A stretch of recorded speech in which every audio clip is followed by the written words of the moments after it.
So FNaF gets a lot of flack nowadays, some of it deserved admittedly. However, some people tend to group all of the FNaF games together when discussing the franchise, and I get it. At least the first 4 have very similar gameplay, and the rest don't deviate too far from it outside of Security Breach. And while I don't have the same burning hatred some people have towards Security Breach, I do acknowledge that it's not the greatest, and honestly not really the direction I want the franchise to go in the long run. So with the movie just around the corner and spooky season upon us, I believe now is a great time to go back to the series' roots and explore what made it work so well in the first place. Because I think the main thing people have a problem with in modern FNaF outside of its lore is the loss of that feeling the early games had. But what exactly made the original games work? Well, I guess a good place to start is what FNaF is known for. So what is FNaF best known for?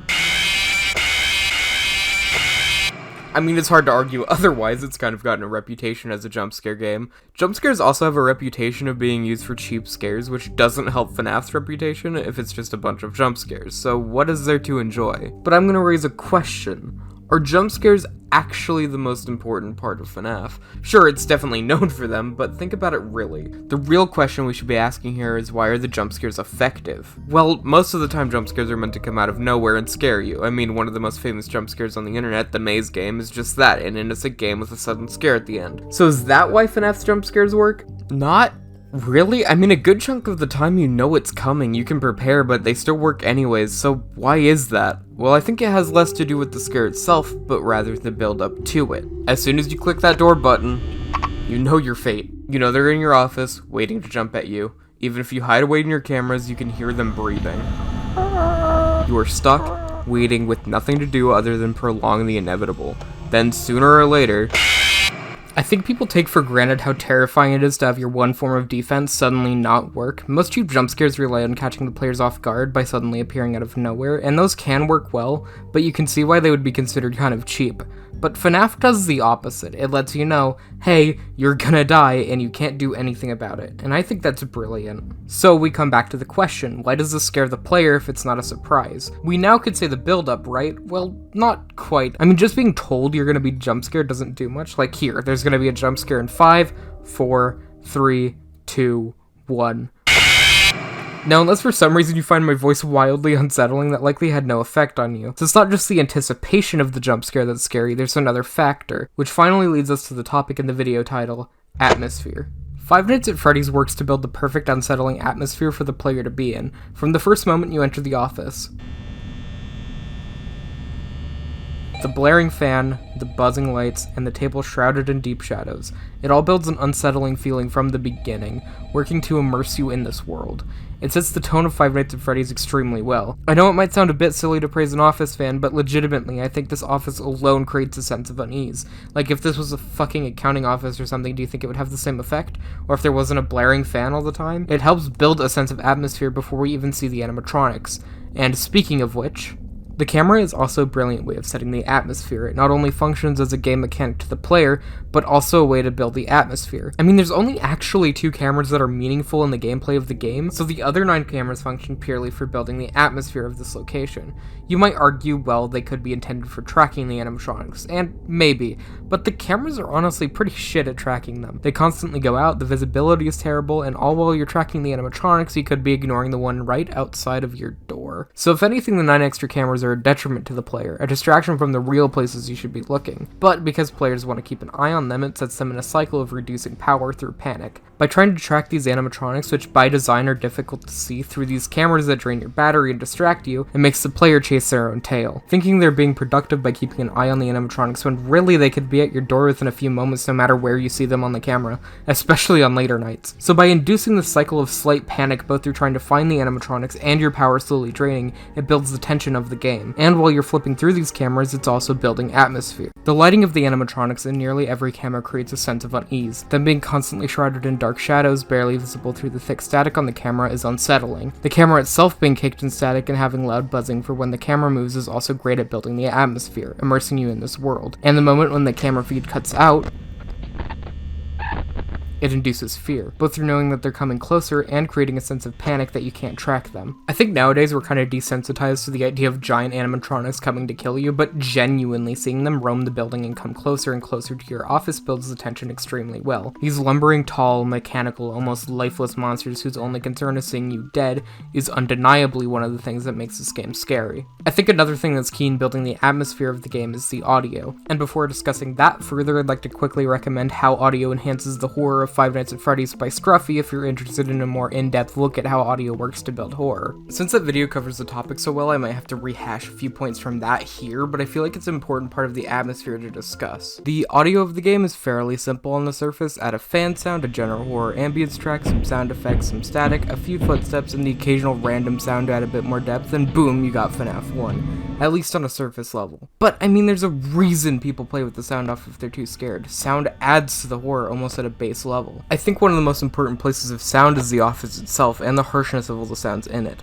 I think what makes it all work so well is how these sounds tie into each other and the mechanics of the game. Again, the constant fan droning on throughout the entire night, the metallic slamming of the doors, the harsh buzzing of the flickering lights, and when something's at the door, a sudden sound to make you panic a little more. Even the place where you're supposedly the most safe, it doesn't feel all that welcoming, but despite this, when all that familiarity is taken away,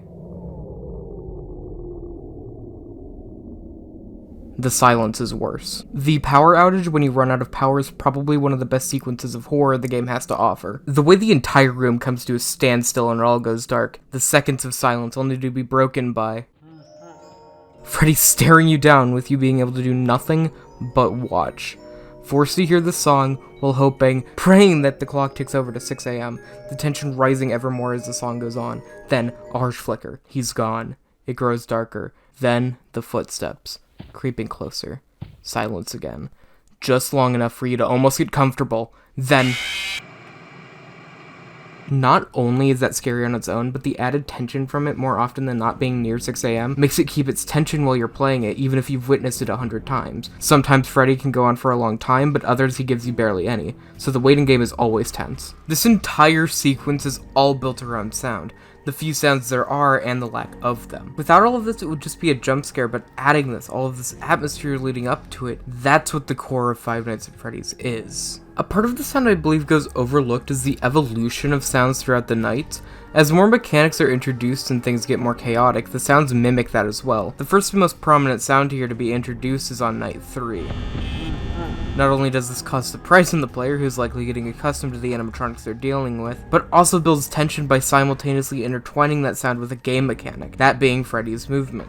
So not only is the laugh creepy on its own, but it's also building another sort of tension because with every laugh you know he's getting closer to you. So while it technically helps you, it doesn't exactly make things less stressful. I'd say it even does the opposite. In fact, because it's an indicator that Freddy's moving, you might be inclined to try and track him. But if you thought the other animatronics were well hidden, Freddy's on another level. Not only is he constantly in shadows hidden far away from the camera, but he can also go into the kitchen somewhere where he can't be seen, an attribute only shared by Chica. So adding this new mechanic with Freddy moving on his laps can add panic while trying to track him, not only through the difficulty of seeing him in the cameras he's in, but also not being able to find him at all. Once again, leading you to waste your time and power on a night where those are becoming more important than ever. Another smaller thing is added on night 4. In the corner cameras when the animatronics are closest to your office, they begin to twitch out and make almost human-like noises. They sound almost like they're speaking to you, but not in a human language that people can understand. This helps put them further into the uncanny valley, which they were already in just from their designs. It's also just sort of a natural progression from the breathing when you have the camera up and they're in your office. But perhaps the most important evolving sound is Phone Guy. I think people take the phone guys for granted when discussing the horror of the games. He builds tension seemingly unintentionally by casually mentioning, "But then there was the bite of 87. And, Upon discovering that damage or death has occurred, a missing person report will be filed within 90 days or as soon as property and premises have been thoroughly cleaned and bleached and the carpets have been replaced." Generally speaking, he does this a lot throughout the nights, not necessarily directly scaring you, even making some things comedic in a way, but it also makes you think about the shady things going on in this building, as well as letting you know, hey, we know you're in a dangerous situation, we don't care. But night 4 is when he really starts to add to the horror. We hear him in a situation we haven't before, that of danger. He was in that office before you, and he's being swarmed. We hear banging, the animatronics breathing, Freddy's music box, and finally, after saying to, Maybe sometime you could check inside those suits in the back room? He's killed. Oh no. I think this is not only scary in its own right, but it also tells you that this night is getting real. I think it was a really good decision to kill him off. Hearing someone that was in your position die is pretty horrifying, and I don't think people give this phone call enough credit. But oh, we're not done. The fifth night begins and we hear the phone ringing again, which would be impossible as we know that phone guy died. And that's correct, as when the phone is picked up,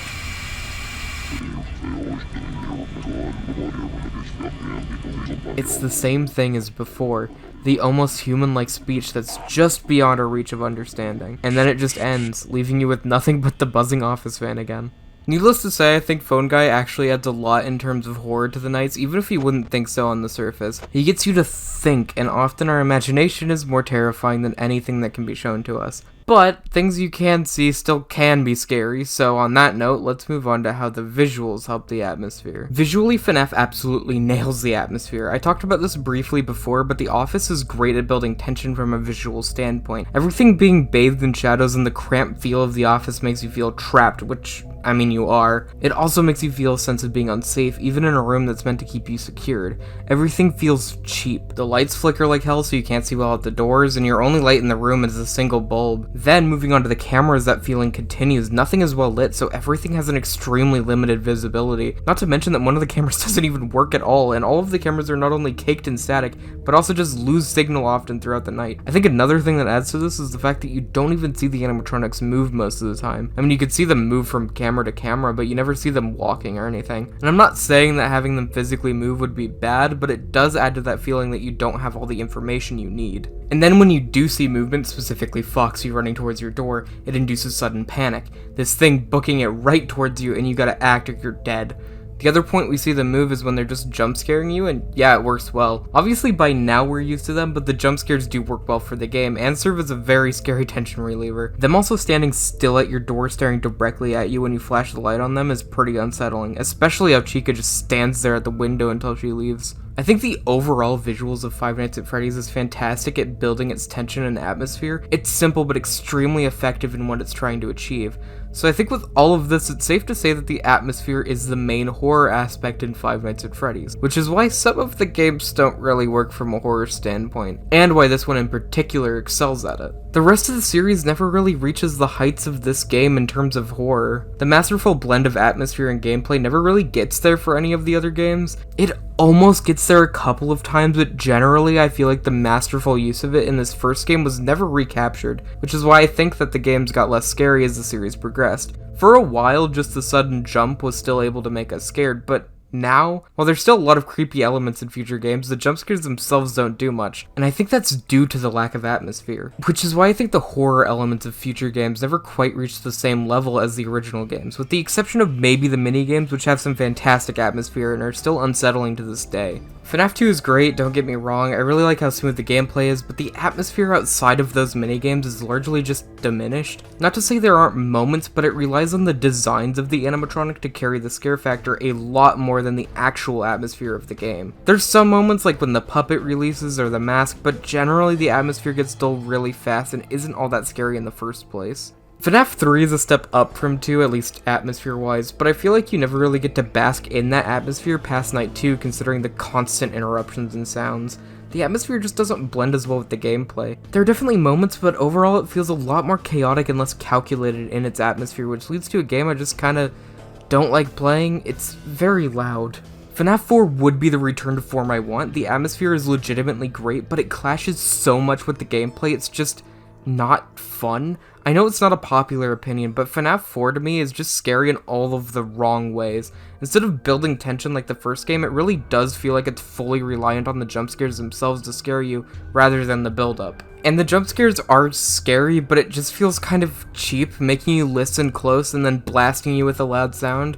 It's just not as fun of a scare. Sister Location, in my opinion, is probably the closest we got to the atmosphere of the first game. The only issue is that because you move around so much, you never really get the building on the base atmosphere like the first game did.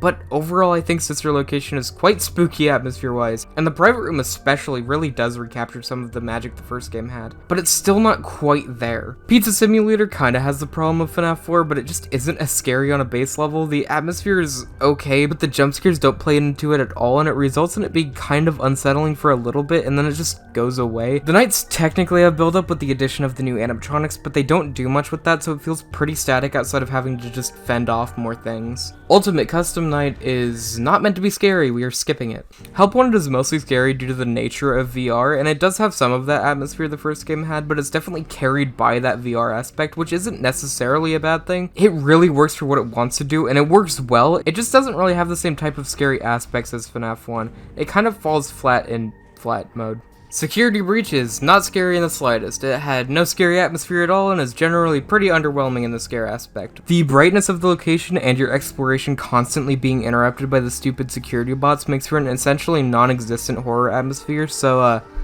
not great on that front.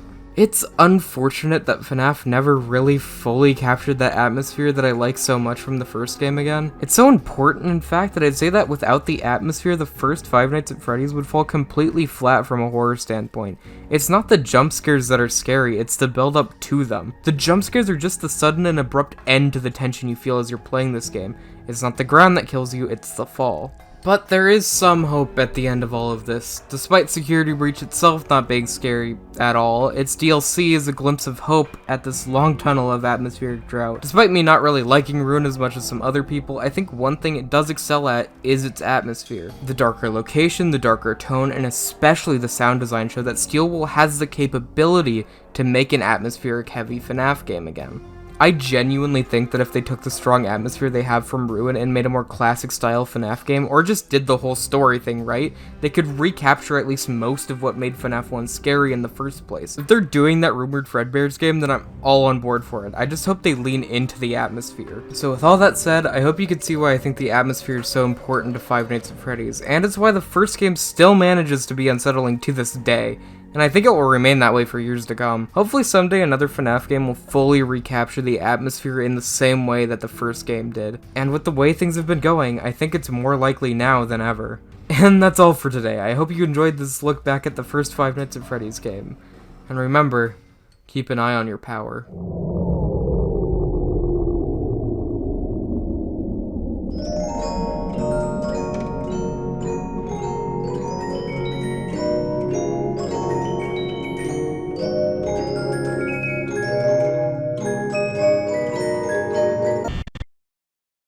Atmosphere.